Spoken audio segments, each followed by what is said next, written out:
but he comes across the line. Get the fire out. Get the fire out. Come on, Robert. Oh, boy. Come on. That's a big one. He's on the brakes. He's okay. Yeah. There you go. Get out of the car. It's warm in there. Make sure you go to the right. I don't want to get pinched in the wall there. Looks like he's hung up too, yeah. It's all right. No, he's just trying to get it slow. Not just because of the fire, but if the bottles do go off, they spray the windshield sometimes. But he did a great job. First thing you get the chutes out, slow the car down. That's the primary thing you're taught when you're licensed. Well, it burned the chutes off. Now you're on the brakes and you got oil under your tires. You could see the tire marks. Now, Scott Coletta's a veteran, and he did get out of the way. That's the first thing he did, and you can tell he's made a lot of laps. He knows the drill. He's been in that seat. And this isn't, like you said, a small explosion. This is big time. You saw it spinning the tires and mixing the cylinders up, and then, man, that's almost like a situation where you have the camshaft break and all the timing goes bad, and it just kicks like 6 or 7 rods out of the engine. This looks like they're watching over there. I mean, Jimmy Proc's been waiting there for quite a long time for Jerry Tolliver, but looks like they're getting ready to go right now. Jerry Tolliver lost first round at the Winter Nationals to Robert Hight.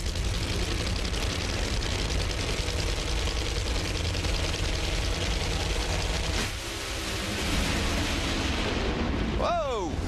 Oh, we got pedal fast, and Robert gets the pedal fast first. Oh, Cool out of there. yeah, you're gonna see both cars spun the tires almost at the same point, but obviously Robert did a slightly better job of getting it to the finish line, although he was driving the heck out of that Ford. Take another look. They were pretty close to 330-foot mark in elapsed time. That's about where they started spinning the tires. You see Robert pedal it once, twice, gets her straightened up, and then just rolls back in the throttle just for an instant until he went past the finish line. Then he kind of, geez, he went sliding across there, didn't he? Everywhere. Boy, he was back and forth. Yeah, but he... Richard, not yet qualified. Robert Hight is 5th.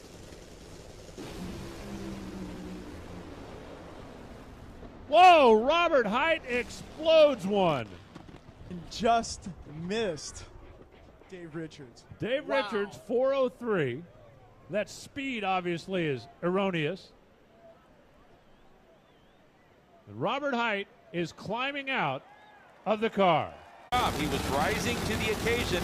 That may or may not be good, but no pressure. This race, in terms of performance, quite the toss-up. Both these cars well into the low 380s the previous round.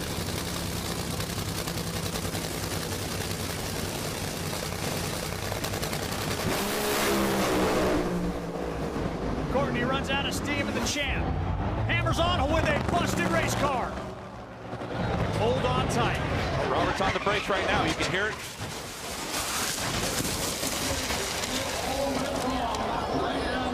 A lot of momentum into that sand trap. So a scary moment for Robert Hight. Has problems crossing the finish line. Good news is he climbs out despite a car that slid all the way through the sand trap, went up against the catch net. The question now becomes, will that man, that team, the champions, be able to make it back for the funny car final? No, but the motor lets go. You can see Courtney Forrest, she's out of the race. Left side of your screen, Robert Hight right there, right at the finish line. But oddly enough, when it explodes, typically we'll see a backfire. It'll knock the supercharger off, and it'll release the burst panels that are just on the outside of the injector. But this is a very big explosion.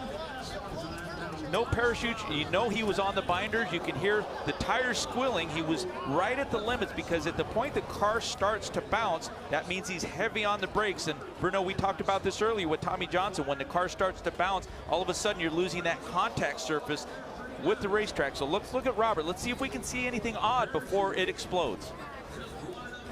That is a great point, though, Tony Pedregon. Both Tommy Johnson Jr. and Robert Hight found the kitty litter today. You know, the thing is, usually when the motor explodes right here, it sets off the pressure system, the pan pressure, and it's supposed to throw out those chutes at this point, and it was so late before those chutes came. You said you have no clue why it pulled so far to the left when it blew up. What did you experience inside your funny car? Well, when it blew up, it was almost like it blew a front tire or something, because it made a hard left, and the body was kicked up on it. And so the right side of the body where the parachutes were, I couldn't reach them. So I went for them twice. That's why it was so late getting the chutes out. But man, I've never, all I was worried about was where's Courtney? Did not want to hit that advance car. But I didn't even know we won or anything else. I've never been in the sand. First time.